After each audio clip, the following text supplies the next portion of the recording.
औज़ु बिल्लाहि मिनश शैतानिर रजीम बिस्मिल्लाहिर रहमानिर रहीम। Dear students, अस्सलामु अलैकुम। आज हमारा चैप्टर फर्स्ट का 5वां लेक्चर एंडोप्लाज्मिक रेटिकुलम के बारे में होगा। तो स्टार्ट करते हैं डिफिनीशन से। एंडोप्लाज्मिक रेटिकुलम साइटोप्लाज्म के अंदर नेटवर्क होता है जो कि सिस्टर्नी, ट्यूब्यूल्स और वेसिकल से बना होता है। ये नेटवर्क एक तरफ न्यूक्लियर मेम्ब्रेन के साथ कंटिन्यूअस रहता है, जुड़ा रहता है, और दूसरी तरफ इसका कुछ हिस्सा सेल मेम्ब्रेन के साथ भी जुड़ा रहता है, कंटिन्यूअस रहता है। आप लोग डायग्राम में देख सकते हैं, ये ब्रांच जो स्ट्रक्चर है ये ट्यूब्यूल्स कहलाते हैं, ये सेक लाइक स्ट्रक्चर सिस्टर्नी कहलाते हैं, और ये साइड पे जो स्फेरिकल स्ट्रक्चर है इसको वेसिकल कहा जाता है। एंडोप्लाज्मिक रेटिकुलम टर्म की ओरिजिन। एंडोप्लाज्मिक रेटिकुलम में जो एंडोप्लाज्मिक टर्म है ये ग्रीक ज़बान का लफ्ज़ है, और ग्रीक ज़बान में एंडो इनसाइड को कहते हैं और प्लाज्मिक साइटोप्लाज्म को कहते हैं। और रेटिकुलम टर्म लैटिन लैंग्वेज का टर्म है जो कि नेटवर्क को कहा जाता है। तो एंडोप्लाज्मिक रेटिकुलम साइटोप्लाज्म के अंदर नेटवर्क को कहा जाता है। हिस्ट्री। एंडोप्लाज्मिक रेटिकुलम को सबसे पहले गार्नर ने लाइट माइक्रोस्कोप के थ्रू ऑब्जर्व किया था और उसने इसको एर्गेस्टोप्लाज्म का नाम दिया था। बाद में कीथ पोर्टर, फलम और क्लार्ड ने 1945 में टिश्यू कल्चर पर काम करते हुए इलेक्ट्रॉन माइक्रोस्कोप के थ्रू साइटोप्लाज्म के अंदर लेस लाइक नेटवर्क को देखा, और ये less like network actually endoplasmic reticulum थी, जिसको कीथ पोर्टर ने 1953 में एंडोप्लाज्मिक रेटिकुलम का नाम दिया। एंडोप्लाज्मिक रेटिकुलम की अकरेंस। एंडोप्लाज्मिक रेटिकुलम जितने भी यूकेरियोटिक सेल हैं उनमें पाया जाता है except mature sperm cell and mature red blood cells. Endoplasmic reticulum की ओरिजिन। एंडोप्लाज्मिक रेटिकुलम कहाँ से पैदा होता है? एंडोप्लाज्मिक रेटिकुलम न्यूक्लियर एनवेलप से ओरिजिनेट होता है, न्यूक्लियर एनवेलप से प्रोड्यूस होता है। Volume. Endoplasmic reticulum membrane system के 30 to 60% वॉल्यूम को बनाता है। एंडोप्लाज्मिक रेटिकुलम के अंदर जो स्पेस एनक्लोज होती है जिसको ल्यूमेन कहा जाता है, यही एनक्लोज्ड स्पेस सेल के टोटल वॉल्यूम के 10% को रिप्रेजेंट करता है। यानी इसका मतलब ये है कि एंडोप्लाज्मिक रेटिकुलम के अंदर सेल का 10% वॉल्यूम एनक्लोज रहता है। कंपोजिशन। एंडोप्लाज्मिक रेटिकुलम का मेम्ब्रेन लिपिड्स और प्रोटीन से बना होता है। स्ट्रक्चर। एंडोप्लाज्मिक रेटिकुलम का स्ट्रक्चर ट्राइमॉर्फिक होता है। इसका मतलब ये है कि एंडोप्लाज्मिक रेटिकुलम का स्ट्रक्चर 3 एलिमेंट्स पर मुश्तमिल होता है। सबसे पहला एलिमेंट सिस्टर्नी या लेमिलर फॉर्म कहलाता है। ये फॉर्म लॉन्ग, फ्लैटेंड, सेक लाइक स्ट्रक्चर्स पर मुश्तमिल होती है जो कि एक दूसरे के पैरेलल अरेंज होती है, और यही पैरेलल अरेंजमेंट से बंडल बन जाता है जिसको सिस्टर्नी कहा जाता है। इस फॉर्म की डायमीटर 40 से लेकर 50 तक होती है। यानी इस सिस्टर्नी की डायमीटर 40 से लेकर 50 माइक्रोमीटर तक होती है। ये फॉर्म न्यूक्लियस के नज़दीक पाया जाता है, और ये form usually rough endoplasmic reticulum को बनाता है।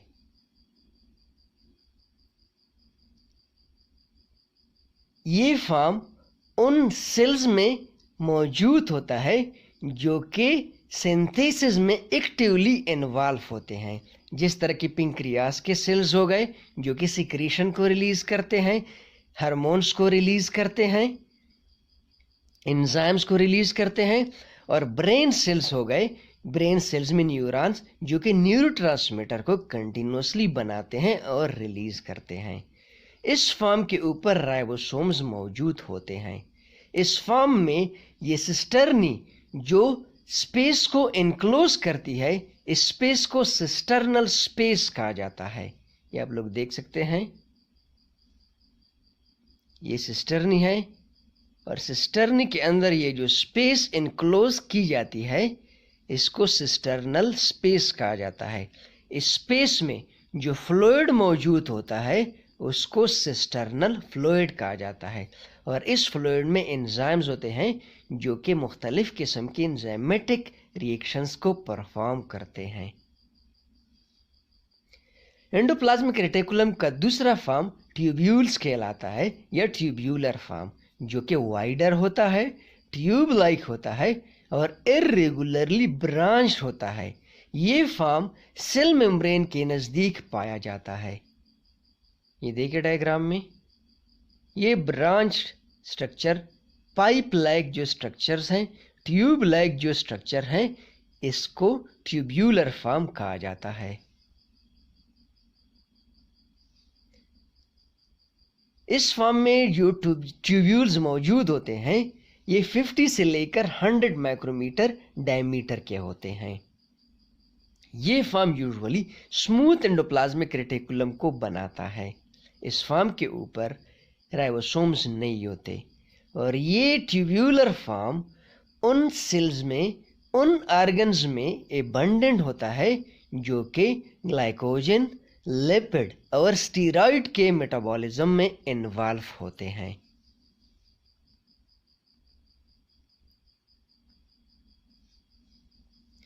तीसरा फॉर्म वेसिकल्स या वेसिकुलर फॉर्म कहलाता है, जो कि स्फेरिकल होता है या ओवल होता है और साइटोप्लाज्म में स्केटर्ड रहता है। इसकी डायमीटर 25 से लेकर 500 माइक्रोमीटर तक होती है। इसके ऊपर राइबोसोम आइदर प्रेजेंट होता है और या फिर एब्सेंट होता है। इसको माइक्रोसोम भी कहा जाता है। ये आप लोग साइड में देख सकते हैं, ये स्फेरिकल स्ट्रक्चर जो है,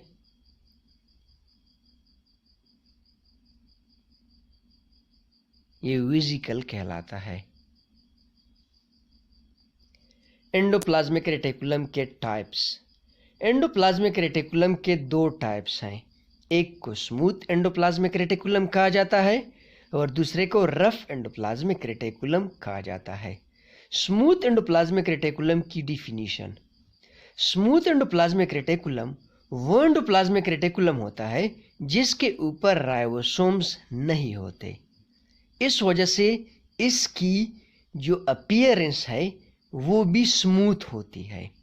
स्मूथ एंडोप्लाज्मिक रेटिकुलम को ए ग्रेनुलर एंडोप्लाज्मिक रेटिकुलम भी कहा जाता है और ये इस वजह से कि इसके ऊपर ग्रेन्यूलर स्ट्रक्चर राइबोसोम्स मौजूद नहीं होते और इसका सरफेस स्मूथ रहता है। A granular, a for absence and granular for granule like structure ribosome. इसके ऊपर चूंकि ग्रेन्यूल लाइक स्ट्रक्चर राइबोसोम मौजूद नहीं रहते, इसलिए इसको ए ग्रेन्यूलर एंडोप्लाज्मिक रेटिकुलम भी कहा जाता है। अक्रेंस। स्मूथ एंडोप्लाज्मिक रेटिकुलम उन सेल्स में ज़्यादा एक्टिव होता है जो कि लिपिड और ग्लाइकोजन मेटाबॉलिज्म में इन्वॉल्व होते हैं, जिस तरह के एडिपोज सेल्स हो गए जो कि लिपिड के मेटाबॉलिज्म में इन्वॉल्व होते हैं और ग्लाइकोजन स्टोरिंग लीवर सेल्स हो गए। राइबोसोम इन स्ट्रक्चर्स के ऊपर, स्मूथ एंडोप्लाज्मिक रेटिकुलम के ऊपर राइबोसोम्स मौजूद नहीं होते। Rough endoplasmic reticulum. Rough endoplasmic reticulum वो फॉर्म होती है एंडोप्लाज्मिक रेटिकुलम की जिसके ऊपर राइबोसोम्स मौजूद रहते हैं। यहाँ पे आप लोग साइड में डायग्राम पे देख सकते हैं, ये जो ब्लैक डॉट्स हैं ये राइबोसोम को रिप्रेजेंट करते हैं। सिनोनिम। रफ एंडोप्लाज्मिक रेटिकुलम को ग्रेन्युलर एंडोप्लाज्मिक रेटिकुलम भी कहा जाता है। Granular for the ribosome, granular term ribosome के लिए इस्तेमाल होता है क्योंकि राइबोसोम की जो अपीयरेंस है वो भी ग्रेन्यूल लाइक है। चूंकि इसके ऊपर राइबोसोम्स मौजूद रहते हैं इसलिए इसका सरफेस ग्रेन्युलर होता है, इसका सरफेस रफ बन जाता है, इसलिए इसको ग्रेन्युलर या रफ एंडोप्लाज्मिक रेटिकुलम कहा जाता है। अकरेंस, रफ एंडोप्लाज्मिक रेटिकुलम उन सेल्स में ज़्यादा एबंडेंट होता है जो कि प्रोटीन्स प्रिपेयर करते हैं, प्रोटीन सिंथेसाइज करते हैं, जिस तरह के गॉबलेट सेल्स हो गए, पेंक्रियास और प्लाज्मा सेल्स हो गए। ट्रांसलोकान, रफ एंडोप्लाज्मिक रेटिकुलम के ऊपर वो साइट जहां पे राइबोसोम अटैच होते हैं उन साइट्स को ट्रांसलोकान कहा जाता है।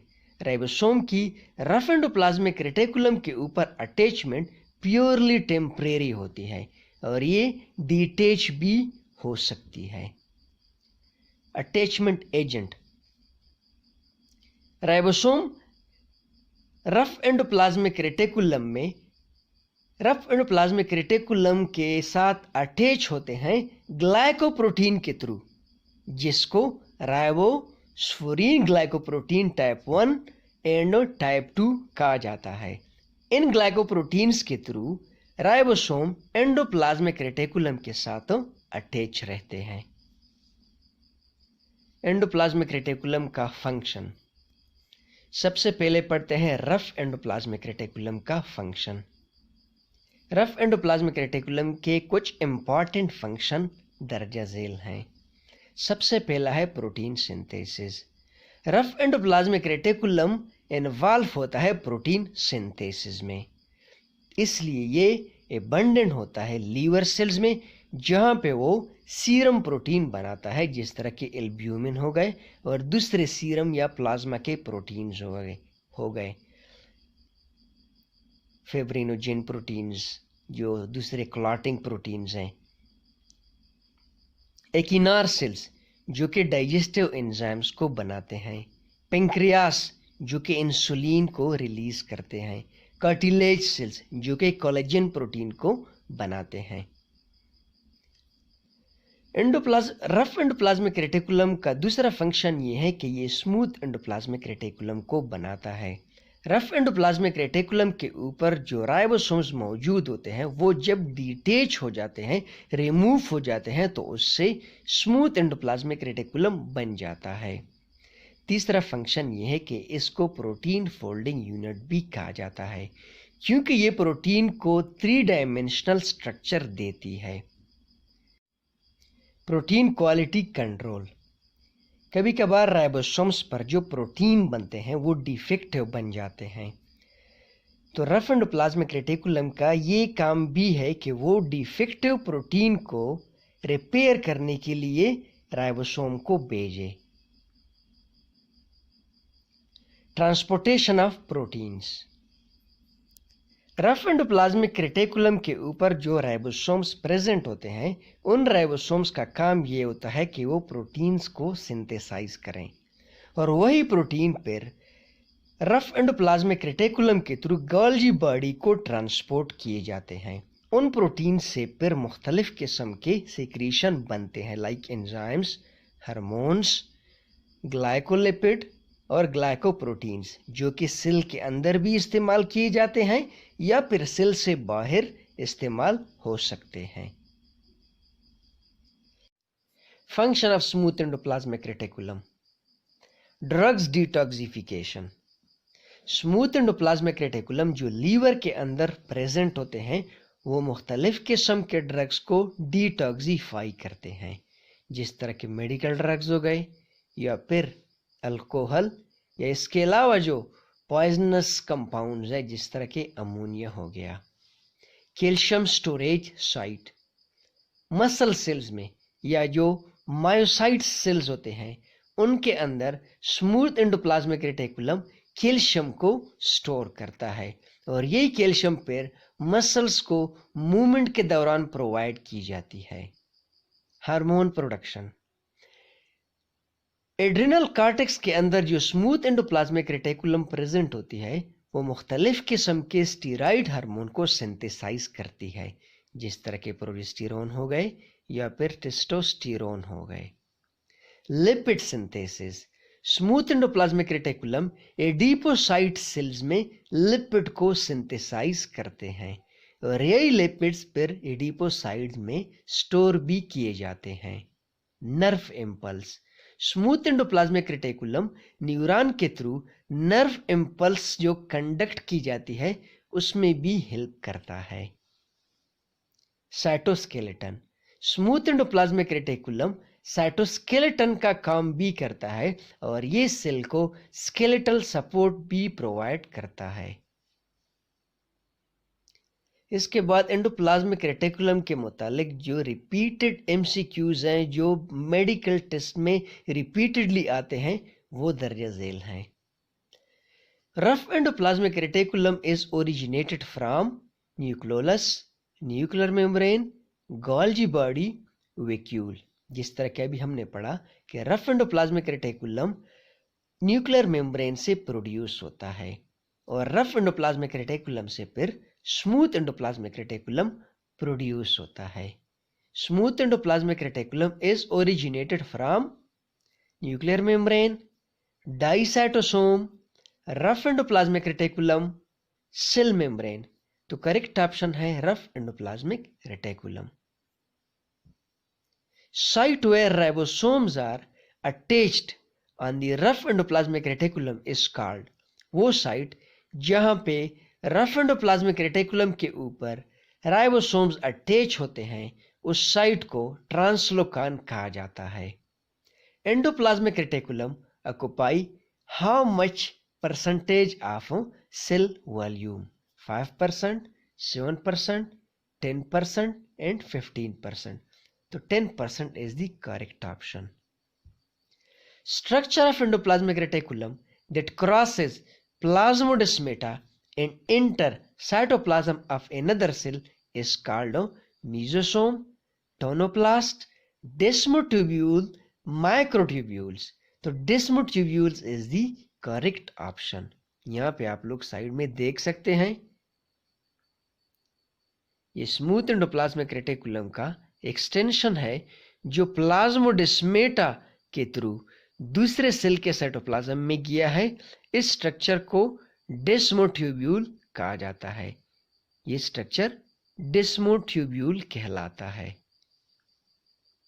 Detoxification is done by rough endoplasmic reticulum, smooth endoplasmic reticulum, vesicles, all of the above.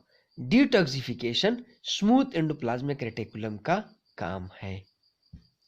Nerve impulse is transmitted through smooth endoplasmic reticulum, rough endoplasmic reticulum, vesicles, translocon. तो smooth endoplasmic reticulum वो type है endoplasmic reticulum का जिसके through nerve impulse transmit की जाती है।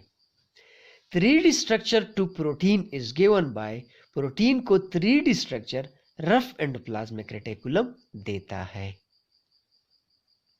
Attachment of ribosome to endoplasmic reticulum is permanent, temporary, partial, all of the above.